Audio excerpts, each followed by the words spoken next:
People give bouquets of flowers to other people for a lot of different reasons. And the only problem is that they don't last very long at all once they've been picked. The artist Paul Cézanne made this bouquet last long after the flowers would have died by painting a picture of it. Many other artists do the same thing.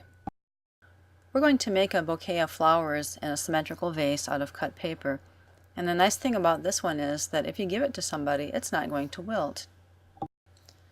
Start by folding the piece of paper that you're going to use for your vase in half, like a book, also called the hamburger bun way or the horizontal way.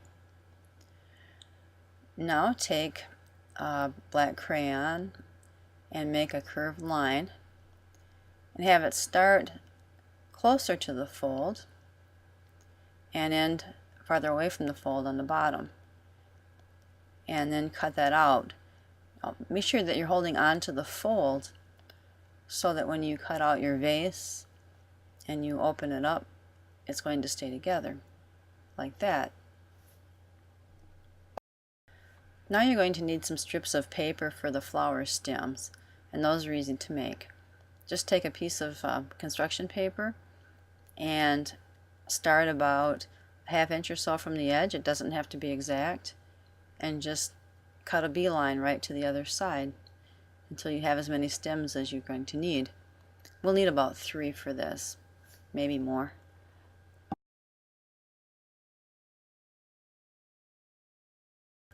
Now watch how I glue my vase.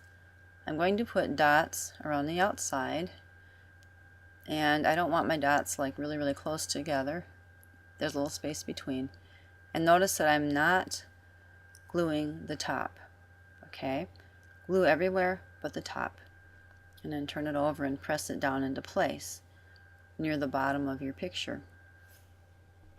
Now take a square the color you want the flower to be and fold it in half like this so that it makes a triangle. And then fold it in half again so that it makes a smaller triangle. See, this is how it got folded. This is what it will look like. Hold on to the point, and on the edges where there are no folds, go ahead and cut some notches in. Cut in some like round curved cuts and some angle cuts and things like that, only across that one edge. Now when you open it, if you did it right, it'll all stay together and there's a basic flower shape. Alright, let's try it again.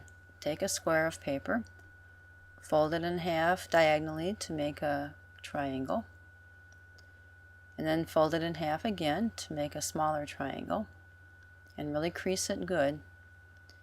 And be sure that you're holding on to the point where the folds come together, and be sure that when you're cutting, you're only cutting on the edge where there are no folds. And you're just going to go across this one edge, making like some curved cuts and things like that. And let's see what happens when I unfold it. Okay, that's a really interesting shape, and it stayed together. And so that's another one that I'm going to use. But I'm going to fold it back up, and now I'm going to cut out a tiny notch on each of the other 2 folded sides, but not enough to cut the whole side away. And if I did that right, I can open it up, and now there's some lacy looking holes in it, and now the pink on the bottom will show through better. Next I'll take one of the scraps from probably the pink flower, and I'll cut a little circle, and I'll make that be the center of my flower. And it doesn't have to be a perfect circle either. It'll fit right in there like that. I'm going to glue as I go along, so I'll move this out of the way. I'm going to take one of my stems. See how I slid it right in there? And I do need to glue it at the top though, because if I don't, then the weight of the flower will just make it like flop over. So just a couple little dots will hold it as much as I want it to be held.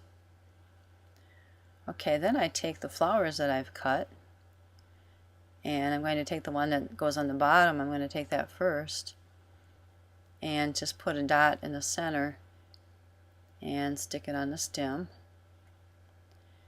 And then I'm going to do the next one, the next layer. Dot in the center, and then stick that right in the middle of the other one. And then another dot for the little circle in the middle. And that flower is completed.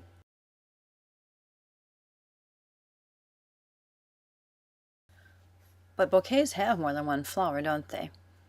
So I'm going to find another square of a different color, and I'm going to fold it like I did the first two. And I'm going to cut some notches out of the folded sides, but not cut the sides all the way away, and cut some curves. I'm cutting away more this time. You don't have to. And this is my second one. I've put 2 layers on there, and there's my center, and that one's finished too. You can make more flowers, but let's talk about how to make some leaves. I've got some green paper here, and I'm going to fold it in half and fold it in half again, and that's going to give me 4 thicknesses. If it's too thick for you to cut, you can always just go with 2 thicknesses. I'm going to start here, and I'm going to cut a curved line like this, and then I'm going to start down here and cut another curved line like this. And when I take it all apart, I have 4 leaves, and I only had to cut out 1. And then I have to decide how I'm going to glue those in. See how I can tuck them into the top of my vase? Alright, I have another flower in my bouquet, but I'm not done yet. I'm going to fold this strip in half 2 different times like this, and I'm going to make decorations for my vase. See how I folded it? And I'm going to hold on to it, and I'm going to cut through all 4 thicknesses. I'm going to cut some curves, and I'm going to just kind of turn the paper and cut the curves as I go. And when I open it, I'm going to have a design. See, this one will fit right across my vase. I have an extra one too that I might be able to use. And I can put it like that, or I can put it like that. But one thing to remember is, when you're gluing paper, dots are all you need. Okay? And I stick it right into place like that. Now I can put some other decorations on it too if I wanted to, and draw some veins on the leaves. But this is my bouquet, and I think your mother will enjoy the one that you make for her, or whoever else you make it for.